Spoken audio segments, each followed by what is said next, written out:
କିଛି ଫ୍ୟାନ୍ସଙ୍କ ମତରେ ଆଜି ଯଦି ବିରାଟ କୋହଲି ଥାନ୍ତେ ତେବେ ସେ ନିଶ୍ଚିନ୍ତ ମ୍ୟାଚ୍ ଜିତେଇଥାନ୍ତେ।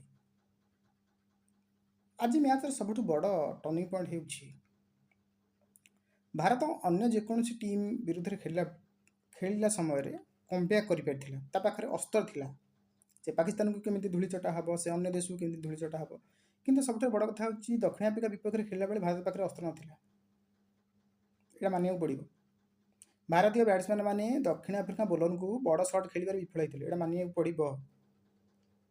20ରୁ 30 ରନ୍ ଭିତରେ ଯେତେବେଳେ ଦକ୍ଷିଣ ଆଫ୍ରିକା 3ଟି ୱିକେଟ୍ ଯାଇଥିଲା, ସେତେବେଳେ ଭାରତୀୟ ବୋଲର ମାନେ ଦକ୍ଷିଣ ଆଫ୍ରିକାର ବ୍ୟାଟ୍ସମ୍ୟାନକୁ ରୋକିବାରେ ବିଫଳ ହୋଇଥିଲେ, ଏଇଟା ବି ମାନିବାକୁ ପଡ଼ିବ। ତେବେ ଆଜି ଯଦି ବିରାଟ କୋହଲିଙ୍କ ଭଳି, ରୋହିତ ଶର୍ମାଙ୍କ ଭଳି ଅଭିଜ୍ଞ ବ୍ୟାଟ୍ସମ୍ୟାନ୍ ଥାନ୍ତେ, ତେବେ ସେମାନେ ଆଜିର ମ୍ୟାଚ୍ କଦାପି ହାରିବାକୁ ଦେଇନଥାନ୍ତେ। ଏହା କେତେ ଦୂର ସତ? ଆପଣଙ୍କ ମତାମତ କ'ଣ?